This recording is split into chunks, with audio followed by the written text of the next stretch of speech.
LBA.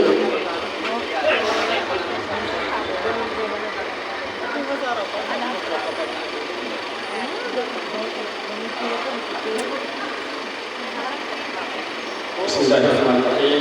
Alhamdulillahirrahmanirrahim. Wassalatu wassalamu ala al-mab'uth rahmatan lil alamin. Nabiyina Muhammadin wa ala alihi wa sahbihi wa man sara ala nahjihi wa ittaba atharahu wa istana bi sunnatihi ila yaumiddin. On behalf of the Wali of the Bangsamoro, Sheikh Muslim Jamalin, and also on behalf of the Bangsamoro Darul Ifta, the Bangsamoro of the Sheikh Dr. Jalani, my courtesy to the UBGP President, Honorable Ahmed Al-Hajj Murad Ibrahim, and to the Secretary General, Governor Tarong Kamagwa, and to the party Vice President and Vice President for the Mindanao, Honorable Muhammad Ubal, and of course, to the candidate for Governor of Mindanao, the Lord Mayor Dato Astora, and of course, to the candidate for Vice Governor of Mindanao, the Lord Mayor Dato Marcial Sinsua, and of course, sa kanilang mga board members at mga mayors. And also to the Governor or candidate for Governor of Mindanao del Sur, Dato Ali Darussalayan Bintimbang Hajj, and to the candidate for Vice Governor of Maguindanao del Sur na itinuturing kong kababata ko pa, si Sheikh Hisam Nanto.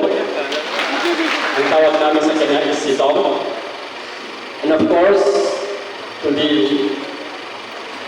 candidate for Congressman, Dato Toto Mamuda Dato. And of course, sa lahat ng mga board member na kakandidata sa Maguindanao del Sur at sa mga mayor. Pagka hindi ko na po papagin isa-isahin kasi medyo marami. And gaya ng sinabi ng ating Governor of Maguindanao del Norte na yung iba, hindi naman natin kilala ang pangalan, although kilala natin ang kailang mga pagmumukha. Sa lahat natin dito, ladies and gentlemen, Assalamualaikum warahmatullahi wabarakatuh. I'm not going to emphasize regarding the Islamic perspective regarding the politics. And of course, regarding the democracy.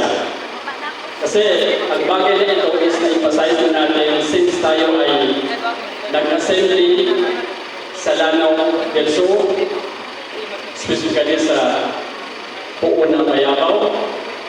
And ganoon din nung tayo ng Numpanya, not campaign pero assembly sa Lamigan City in Basilan. At ganoon din doon sa Pulu. Pero napakagandang oportunidad kasi nga reminder. Alhamdulillah, andito lahat ang ating mga kandidato for UBGP sa grupo sa party ng UBGP.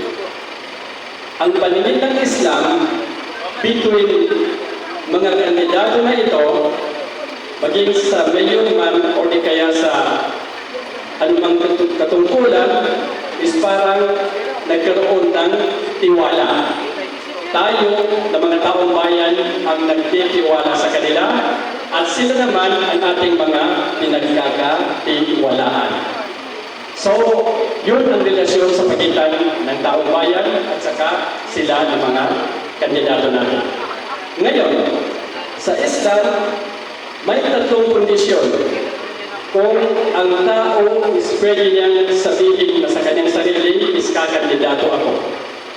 Ito'y in-emphasize sa atin sa banal na Quran. Unang-una, sa surah Yusuf, nang sabihin ni Propeta Yusuf alayhi salam, ij'alni ala khaza'inil ard inni hafizun alim. Ang sabi niya, set me over the storehouse of the land. Indeed, I am a knowing guardian. So yun ang kauna-unahang Condition is pagkakaroon ng kaalaman. Knowing guardian. Yun ang kauna-unang kondisyon sa sino ba nais na tatakbo sa isang posisyon is nagkakaroon siya ng higit na kaalaman sa pangangalaga. Ang pangalawa is naganap noong makita ng isang babae kay Propeta Musa alayhi salam ang dalawang bagay.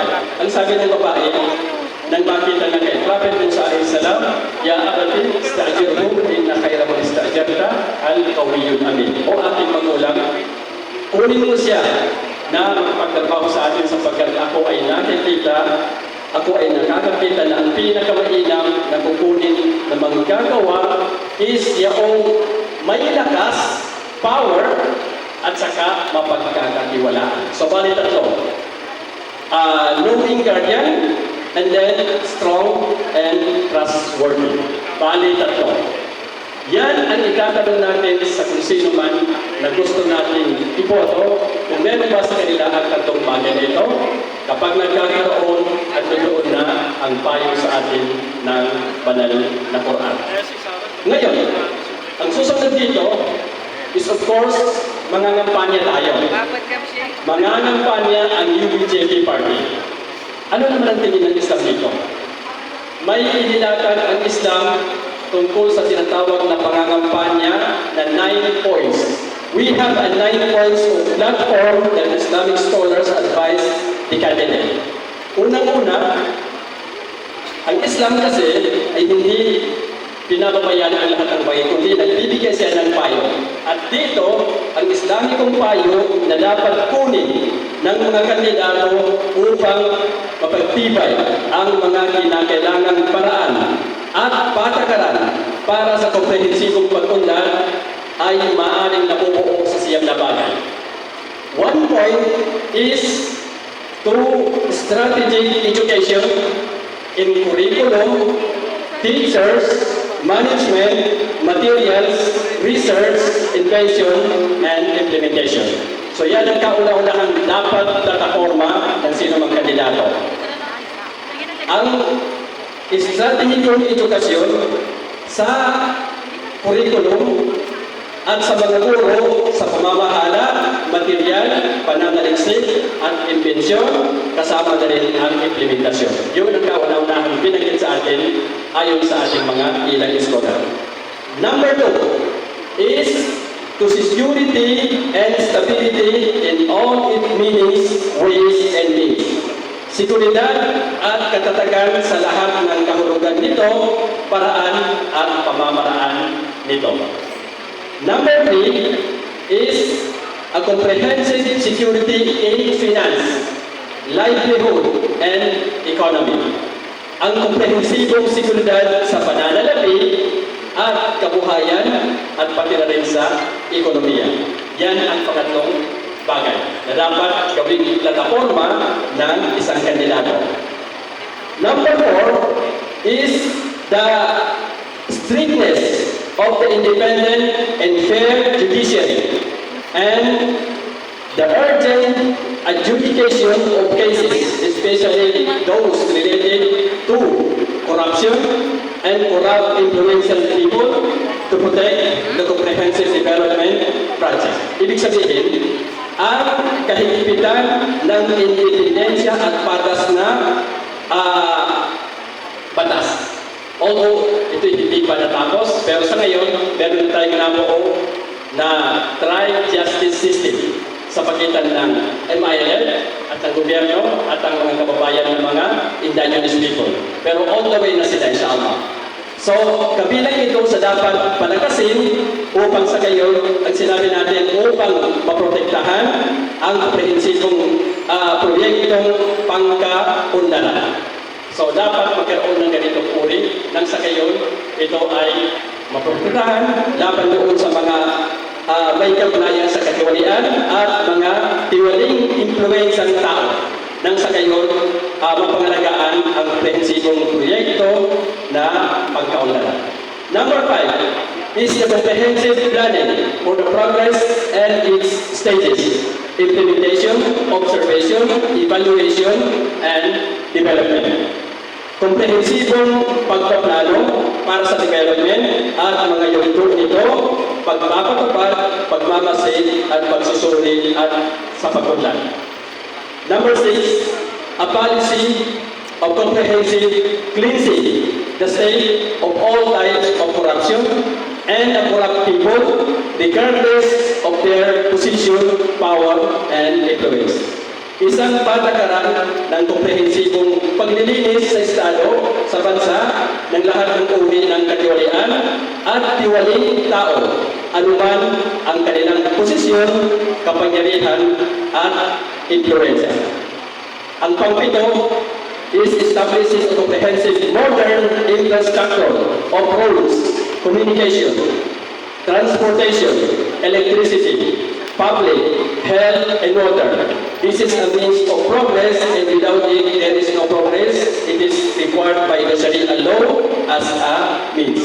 Ibig sabihin, ang pagtatag ng isang komprehensibo at modernong infrastruktura na tulad ng mga daanan o di kaya kalsada, komunikasyon, transportasyon, kuryente, kalusugan ng publiko at tubig. Ito ay paraan ng pagtundan at kung wala ito, walang pagtundan. Kaya kinakailangan ayon sa batas ng Sharia bilang isang paraan tungo sa pagtundan. Number 8 is facilitating investment in the country, importing expertise and high technologies, learning them and producing them nationally.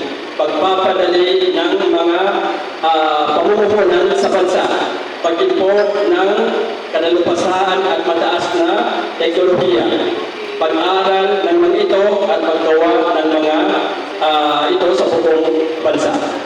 Bilang panghuli, and thus an efficient government that carries out the progress project in terms of planning, implementation, observation, evaluation, and development in a continuous, study, and timely manners, rising above varieties, interests, and projects that unify the purpose of Sharia and building public interest.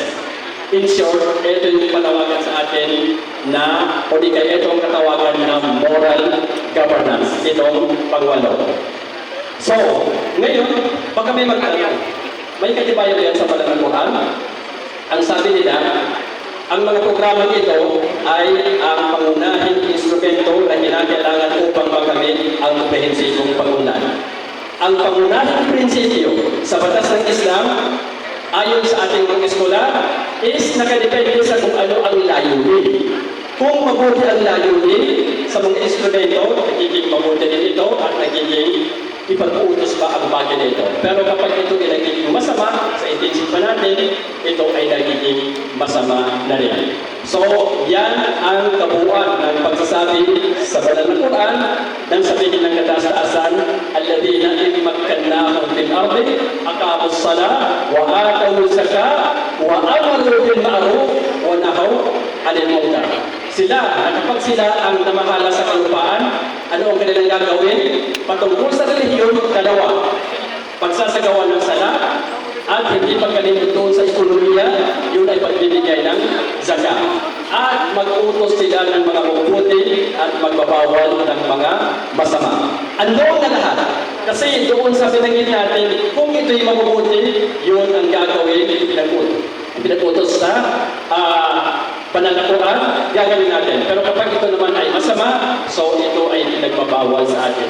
Ito ang siyam na points na dapat sundin ng sino bang nais na magkaroon o di kaya gustong magkaroon ng tungkulin sa isang bansa. Ang 9 points na dapat ito ay gagawing plataforma ng sino man sa atin. Muli, ako po'y nagpapasalamat. Ito ang kabutihan ng party ito is marami o di kaya hindi nakakalimutan ang Islamic reminder. Muli, ako po'y nagpapasalamat sa ating lahat. Assalamualaikum warahmatullahi wabarakatuh. Waalaikumsalam warahmatullahi ta'ala wabarakatuh. There you have it, the Islamization and Islamic reminders from the Bangsamoro Darul Ifta by Dr. Nadir El-Bilazid gentlemen, Dr. Nadir Abil is also our Ulama Sector nominee for the Ulama Sector Assembly for the first parliamentary elections of the Bangsamoro Autonomous Region in Muslim Mindanao. Takbir! And now, ladies and gentlemen, we will be proceeding to the most awaited part of this event, the official oath taking. May I request the gubernatorial vice